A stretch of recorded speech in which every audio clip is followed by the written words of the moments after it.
Last year we did about 860K in revenue. This is my third year now, and just really excited for the future. So far, we're just crossing the 200K mark, doing over double year to date. I started my painting business in college. I always knew I wanted to start a business. Now I'm hiring a production manager, create a team that I could be out of it for a month or months, and the business just continues to grow and elevate. We didn't chase a ton of shiny objects. I didn't have time. That just really made it easy for me to focus on the most valuable things in the first few years. And I just kept it super simple. Welcome to the show. Today I've got an awesome guest. His name's Daniel. Daniel started his side hustle business while he was in college. He was doing football, full-time student, and needed to find a way to help pay for college and make more money than he could make working hourly. So he started his business and started making a lot of money as a college student, doing this very on the side and all the little free hours he had. By the time he got out of school in May 2024, he grew that business to $860,000 in 2024. And in 2025, he's on track to do over $1 million a year, fresh out of school with a 7-month-old child. And just an awesome story of how you can be young and hungry and actually build something really great as a side hustle in college that can turn into something pretty powerful. So hope you enjoy Daniel's story. Super sharp dude, great guy, doing awesome things. Check it out. Daniel, what's up, man? Welcome to the Painting Business Pro Show.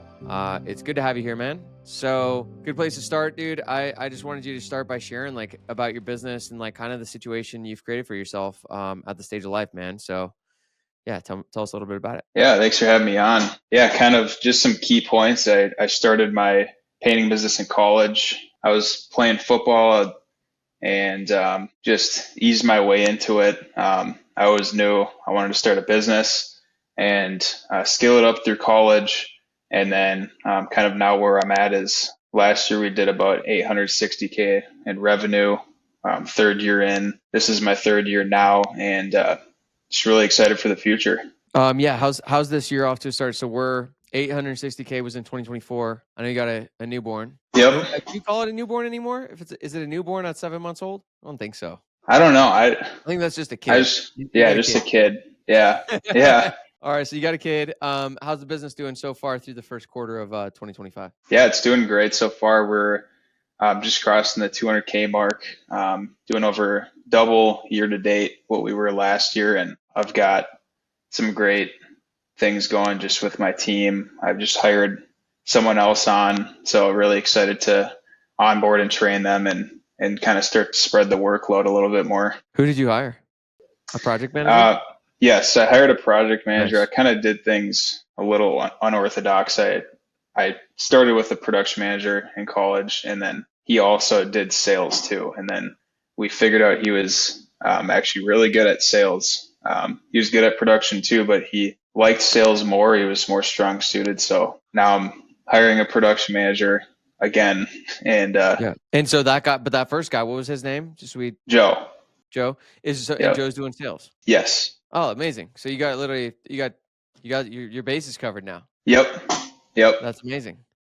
Yeah. All right. So you're double where you were at this point last year. Last year you did 860, and when did you hire your project manager? The second one. Yeah, this newest one. I hired him 2 weeks ago. Awesome. So he put in his 2 weeks. He waited a week and then put in his 2 weeks. So he's joining us next week. That's exciting, man. All right, cool. Yeah, we'll definitely want to dig into that a little bit. All right, man. So things are going really good. It sounds like. So I thought a good place to start would just to go back. I know you've got pretty unique way that you got into this thing. Because we've been talking for a long time, with how you've kind of balanced. Were you running? I mean, how far away from where you ran your painting business were you going to college? Wasn't there a pretty big distance there or something like that? Yeah, it was about an hour to an hour and a half away from my estimates and job sites. Why did you do it that way? So where were you going to school and where were you running your business? So I was running my business in my hometown where I grew up, Hudson, Wisconsin. It's an east suburb of the Twin Cities. And I went to college another hour east of that. And wasn't really intentional. It's just the way it worked out. I knew I wanted to go to college. I knew I wanted to play football. Actually, the painting business, it started in 2020 when I was painting with my grandpa because he'd, done painting on the side for 50 years. And during COVID, I didn't have anything else better to do and make some pretty good money doing that. So I was just painting houses, and then I went to college the following fall. For 50 years. Yeah.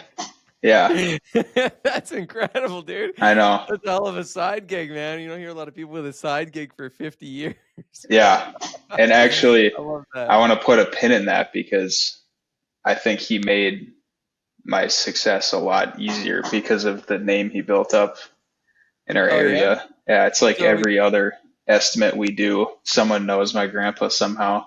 no kidding, dude. That's Yeah. wild. So he already had this business as like his side gig. Because what did he do full time? Was he a teacher that was doing it in the summers or like? He works for the city, Public Works, he's a Yeah. parks director. And so even more people know him because of that. And he's also on the fire Wow. department. I think I get a little bit of something from him. Like when I tell you my story through college, it's going to make sense because all the stuff he did, and I think it rubbed off on me somehow.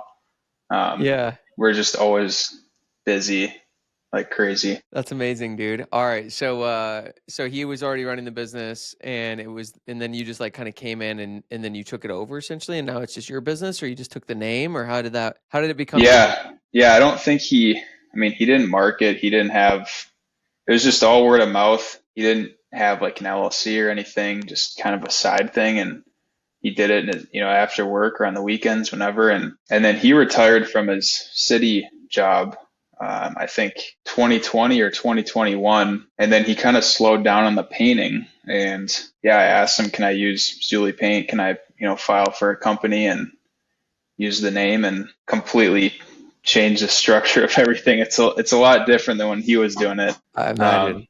Yeah, but still use a lot of the values and integrity that he taught me and that he operated with for so long. That's awesome. Okay, so you said wait till I tell you my story. It'll make some sense. So yeah, what's your story? Yeah, so I started painting the summer before I went to college, and then I went to fall camp, was playing football, going to college, full-time student, and in the summers and also winter break, I would come back and I was just painting myself all of freshman year. And then that next summer, I came back and I was painting a house, making whatever I was charging time and materials hourly, and wasn't working very fast. And I was just sitting there thinking, like, man, I got to figure out how I can make more than just my hourly rate because I got too much going on. Like I got workouts, I got to go. I was a kicker and a punter in college. I had to go kick and punt for a couple hours a day. And I was, sometimes taking summer classes and stuff to keep up with my credits. And I was like, I can't paint 40, 60 hours a week and just rely on that to make enough to try to pay for college and, have it make any big difference. So I actually, as I was painting, I started, kind of looking, how do I bid jobs? How do I paint faster? All that stuff. And then stumbled across your videos, and I kind of got like the bare bones skeleton structure of the Painting Business Pro model, which was bid the jobs and then hire subcontractors, have them produce it, oversee it, and just, do that over and over and over, basically. That summer, I tried it out. I posted in a local Facebook group, ended up winning like a $12,500 job, my first one from that. And I subbed it out I didn't actually feel comfortable paying out 50%. Yeah. I was like, I'm making way too much here. And I ended up paying like 60. So I made 40% of that. So I made a couple $1,000s. It took me an hour to do the estimate. And then I just checked in every day. Everything went great. And I just made a couple $1,000s like that. And I was like, holy crap, this is something real here. And then I did that a couple more times that summer. My grandpa was actually able to just refer jobs to me. And I just applied that same process. And we ended up doing 60K that summer and made a good chunk of change going back into fall camp again for football. What, made 20 grand or something like that over the summer? Yeah. Yeah. A lot Something more like than most that. college kids are making over the summer. Yeah. And it was, it was part time. I kept up with my workouts. I was able to balance the student athlete life, get my classes done and everything. So it was pretty cool. So how'd things progress from there? Yeah, I went. I just took that fall off, and then that winter I started marketing. I think I also got your course that November after the season ended. That I hit a little bit of a hard patch. I ended up going to like 0 for 20 on estimates to start that year. Yeah. And it was tough, but then I kind of caught my stride. I was driving back on weekends and just doing like 4 estimates a day in the cities, driving like an hour and a half. And I didn't plan it out very well. I would drive like an hour and a half here, and then I'd drive back, 30 minutes another way, and then 45 minutes another way. And it was kind of long days, and all my teammates and everyone, they were back, having fun on the weekends. And Yeah. it was a little tough, but I started to book some jobs, started to make some money, and yeah, basically just running it on the weekends. And then that summer, we really got into a stride. And I was booking out all these jobs, and I was just thinking, man, I don't want to just stop again this fall and just kill all this momentum. And I had a teammate that just graduated, and he was a leader. I knew he had a lot of integrity. I trusted him, and I hired him, and he got just a really kind of half-assed training. I just kind of threw him into the fire, and it took a little bit, but he got the hang of it, and he did really well. And then he started managing all my jobs while I was away. So This is that Joe. just, yep, Yeah. Okay. yep. And then that created a lot of leverage. And I also had him go and take pictures and like go meet with the customers and then send me all the measurements and pictures, and I would submit bids virtually. My sales rate was terrible for that. It was like 15 or 20%, but still better than nothing, just shooting bids off in class or in between meetings for football. So what was that, like your second year? And then how are you getting all these estimates during this time, man? Yeah, my grandpa was still feeding me referrals. So I'd get some here and there from that. And then I also had some lead services running. I was using CraftJack and Thumbtack at the time. Yeah. And now CraftJack's gone, but that was probably my best one.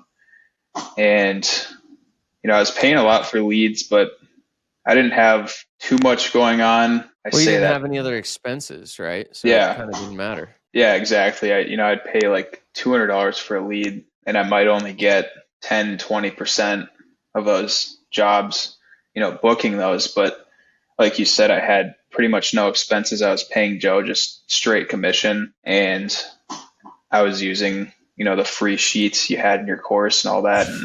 And my phone was my CRM. So that was pretty much it. Yeah. What were you paying Joe in commission to produce the jobs at the time? I think I was paying him 7%. So even if your marketing was 20%, you were still making like 20% on every job, and all you're really doing was shooting off a virtual estimate. Yeah, pretty much. Yeah. Yeah, it was a pretty good deal. And for him, it was like just super part-time. And so it was a good 23 years old or whatever, just got out of school. Like for him, Yeah. it's like easy money, to just produce some jobs. And yeah. And so that was when I hired him. It was actually right at the end of my sophomore year. And then my junior year, we actually ended up doing 360 that year. Is that when he started doing sales for you? Yep, he started doing sales, and he started out really hot. I think he sold almost 100K his first month. Wow. Which is crazy. And over time, he's done very well. He again got a pretty bad onboarding, pretty bad training, kind of threw him into there because I wasn't available. I didn't have the time. I wasn't even in the area to watch, a bunch of estimates and stuff like that. We just went through all the course videos, and over time he's sold around 40%. And as I continue to work with him, it keeps getting better. So really excited about that. Awesome. Well, at what point did you realize like this was what you were going to do after you got out of college? I always knew I wanted to work for myself. It just terrified me, going to college, getting a job that I probably won't like, working on somebody else's dream, and just kind of getting stuck in that and then kind of, working away for the next 40 years of my life or whatever. So that just always terrified me. And I knew I needed to figure something out. And the painting, it seemed pretty convenient. And then as I started making really good money, senior year of college, I made like 70K. And to me, that was just insane. Yeah. I'm already making a sustainable wage and I'm not even out of school yet. Yeah. And it was actually kind of hard to keep going to classes and stuff. Yeah. I attribute, with sports, you have to keep your grades up and everything. And I never cut it that close, but I wanted to keep my eligibility for that. And then I was like so close to being done. I was like, well, I might as well just punch through here. Right. Probably didn't need to even finish college at that point. Yeah, I mean, and then the other thing is I loved what I was doing. I had freedom over my schedule. And then also I was seeing the same thing with Joe too. He was like, dude, he would just call me on the way home and he'd be like, we're living the dream right now. I'm working 20 to 30 hours a week. I'm happy with what I'm making. I love the people that we work with. I love the crews. And, I get to go fishing this afternoon. And Awesome. that just really struck me. And I was having the same experience and just so many green lights with that. Yeah. When did you graduate? When did you wrap up school? I graduated last May, so May of 2024. So your first full year was last year. It wasn't even a full year, but your first year, like starting to go full time, was last year, and that was the year you did 860. Yes. Amazing, man. Amazing. At what point, like, was Joe like what did that year look like for you last year? Once you got out of school, like, how did you grow it to 860? What were you doing? What was Joe doing? Yeah, we started really heavily marketing on Facebook. Our leads just exploded. So we were just getting so many more at bats. I was doing a lot more estimates. Joe was starting to do a lot of estimates. And then I really had time to start focusing on our processes and really start getting things aligned with Painting Business Pro. I started tracking marketing a lot more closely. I started, tracking gross profit and all that stuff. I was honestly kind of operating blind a little bit before that because I just didn't have the time or the energy to do all that. But you also had Joe on straight commission, right? Yes. I mean, your story's kind of like mine in some ways. I wasn't in school. I just was running it the same way you were, where like I was not the one doing the estimates or the production. But if you've got straight commission going to your guy, and then you really just have a marketing expense, you kind of didn't need to at that stage. It's like every job, there's just money, and more jobs, more money. And you're in college. It's not like you had a ton of expenses. So Yeah. kind of a nice spot to be. Yeah, for sure. One of the other things I started working on, I kind of went overboard on like CRM and automation stuff. I built out a robust GoHighLevel. It was like way more than we needed, what we probably still need. So I spent a lot of time on that, but at the end of the day, it feels pretty good to be super organized. Yeah. And it made it a lot easier to start tracking my marketing data and all my other data. So yeah, I spent a lot of time during the summer kind of working on those things. And then we had a kid and I took some time off and Joe was kind of running stuff. And then in this winter, I just really hit it hard again, trying to get aligned with the course with everything. Pretty great run. You're in a pretty exciting spot now. So you just hired a production manager. He starts next week. What you're already ahead for this year. Like, what are you now aiming for? Like, what are your new goals? What do you see is possible with the business? Didn't think this is probably what you're doing when you were like doing time and materials with your grandpa in 2020. Yeah, it's crazy. I guess, revenue wise this year, I definitely think, 1.5 is pretty attainable. The goal is 1.2, but revenue is also, it's a pretty number to look at. Right. What I think ultimately helps you achieve that is just really dumping into your people.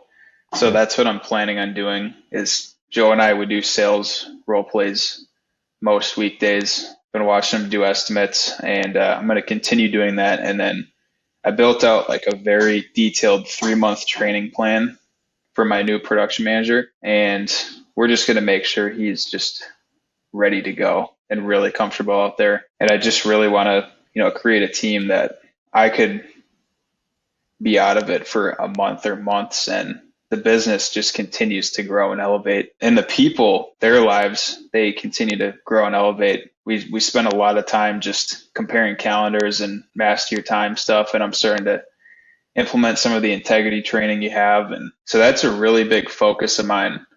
And I think a lot of the other stuff is just going to fall into place if I really do that well. I agree. I mean, the fact that your very, very first thing you said was like, well, revenue wise, because revenue is like an easy thing to say. It's an easy number to say and measure, but it's the same. It's like, but that's not, that's the pretty thing, the more important thing, because the revenue will trail all the other stuff. The profit will trail the other stuff. The success of the business trails all the other stuff. And the other stuff is what actually matters. And that's what's great about running a business. But I think the way you're approaching it is 100% like right on the money. Yeah. What are you doing now for? Well, actually, before I ask you that, Daniel, I feel like you had a couple posts in the group about like struggling to hire a PM. Was that? Am I remembering that right? Yeah. So Yeah. what were you struggling with? Like, how'd you end up finding someone? Tell little bit about that. Yeah. So I reached out through, my personal network, I asked Joe personal network. I just thought of the 10 most inspiring people I could think of. I asked him and actually ended up hiring one of his people, which is kind of cool. But a lot of those people we reached out to weren't even interested, or they just didn't match up. And then I was also running a two Indeed job postings, different areas. I was testing different headlines, doing all that. And I was like 170 applicants in. And at that point, I had done one interview with someone that I was actually interested in talking to and hiring, and he showed up like 10 minutes late. I was just like, Damn okay. it. Yeah. I was just like, okay, I'm spending a lot of money, a lot of time, 170 people. Nobody is inspiring me. Nobody's, you know, seems aligned with the job post. And I was like, I'm missing something, or like something's wrong. And I was just kind of getting depressed because I was talking to so many people, and then it took another 100 applicants, and then I finally got like 5 to 7 interviews of people I was really interested in, and it ended up my top 3 people I really liked. But it just took a lot of time. I had to be patient, and then the other thing I had to realize too was kind of the language that I had about it was with myself was probably projecting onto other people. So I had to kind of realize that and pivot a little bit and be a little bit more open. But it's kind of like a balancing act. Like you don't want to be so open. It's like everybody gets an interview Right. also.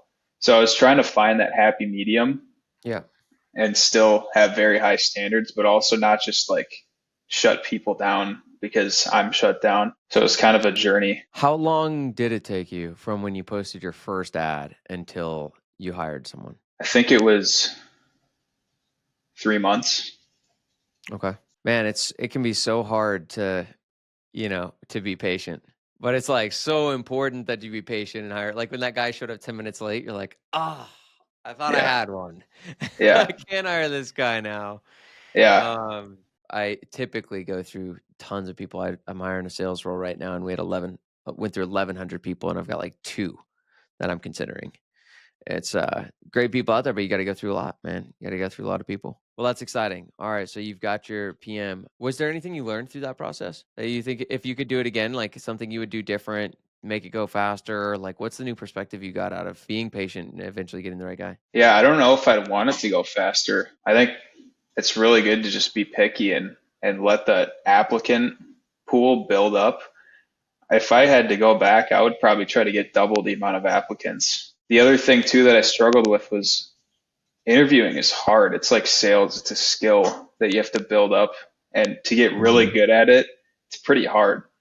Yeah. Um, so I know for a fact there were applicants that weren't going to be A players, weren't going to be the best for the role, but I was kind of convincing myself at times that because I was not good at interviewing, wasn't asking the right questions, that it was taking longer than it needed to, and I was being too picky. But if you ask somebody like three, four times about something, you keep reframing it, and they just can't give you. I mean, you're not looking for the perfect right answer, but Yeah. you're not hearing what you want to hear. You don't need to be so hard on yourself as an interviewer. They don't embody what you're looking for. Right. If they can't give you good answers, that's a problem. Yes. Not your questions. Yeah. Yeah. Yes, that's actually one of like the earliest things, and you probably already know this, but I'm like, am I impressed with this person? If I'm not like impressed with someone, like I don't want to. It's such a dangerous trap to start convincing yourself to hire somebody, and Yeah. it's so easy to convince yourself to hire somebody. Man, it's a mind game with yourself at times. You can convince yourself of things for sure. I guess the other thing, if I had to do it again, was there was definitely people that I interviewed that if I did it again, they wouldn't have made it to an interview. That's good though. I mean, it's good to be like, what I did for a while was I would say, all right, so I'm looking at these 10 people. I think it's these 5 are better than these 5. Let's just like note that, but then let's talk to all 10 to almost test myself.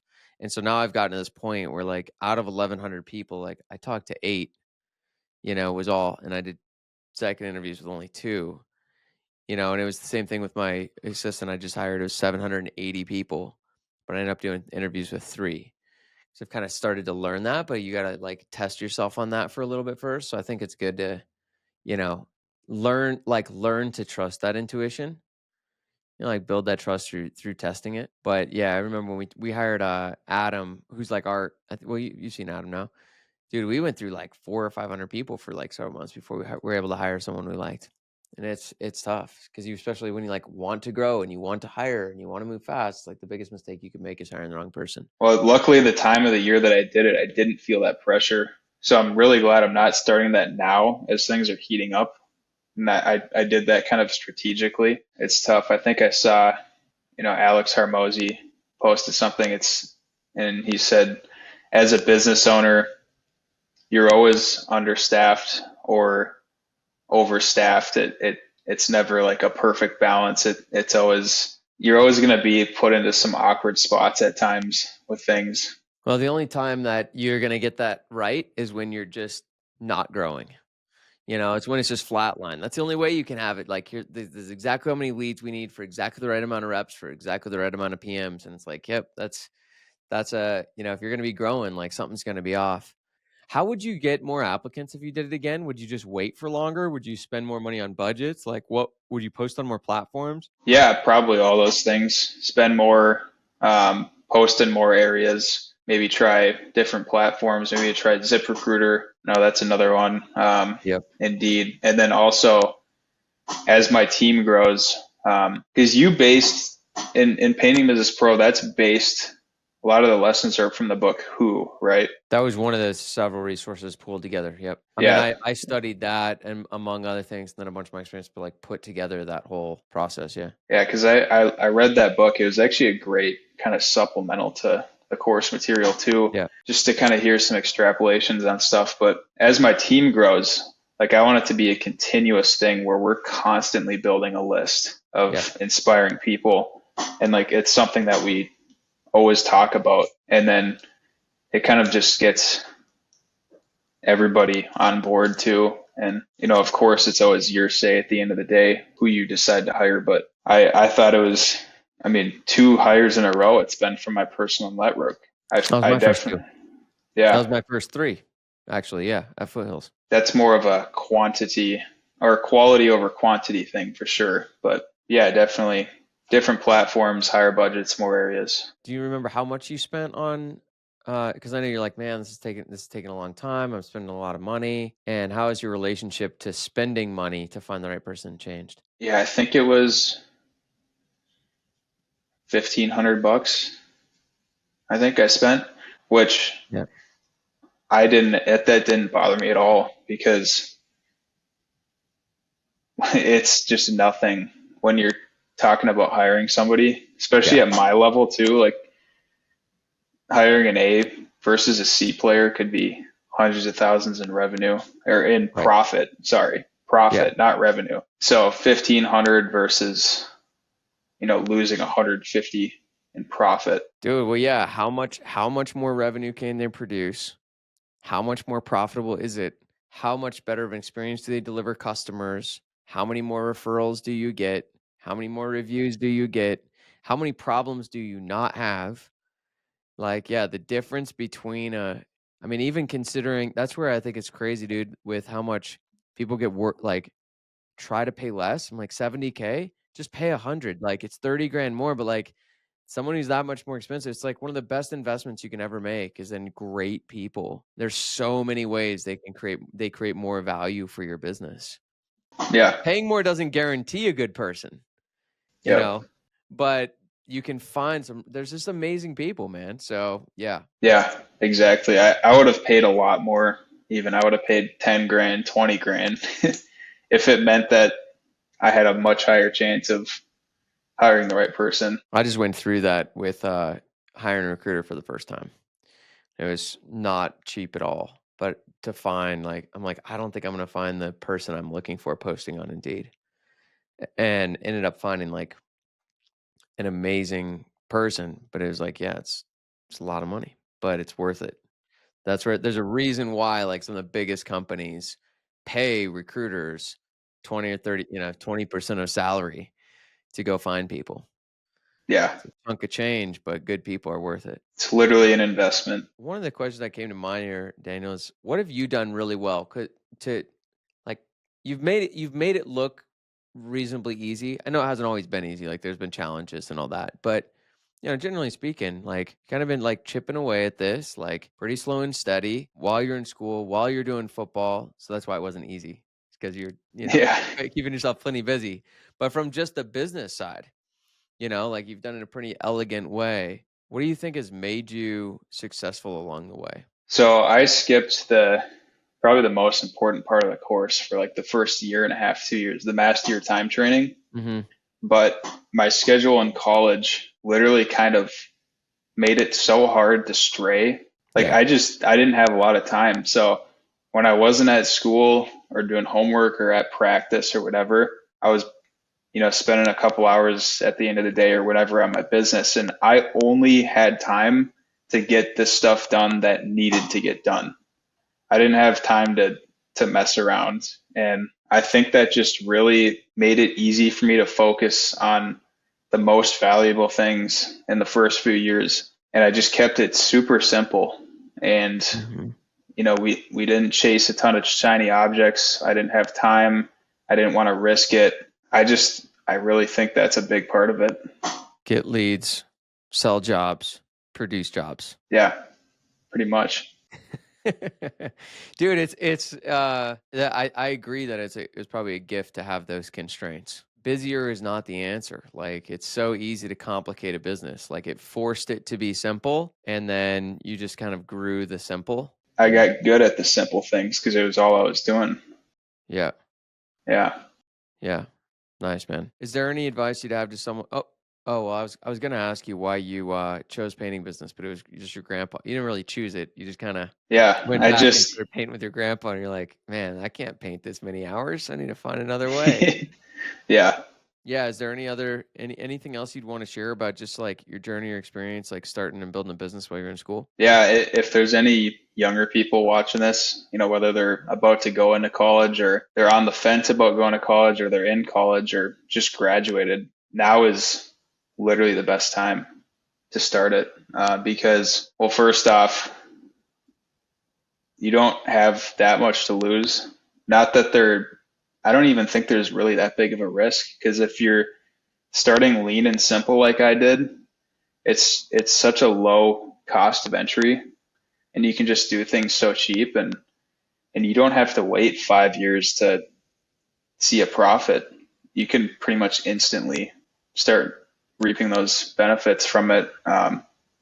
And you also don't have to wait until everything's absolutely perfect with your situation or whether you're preparing things. It's like just start and just do the simple things.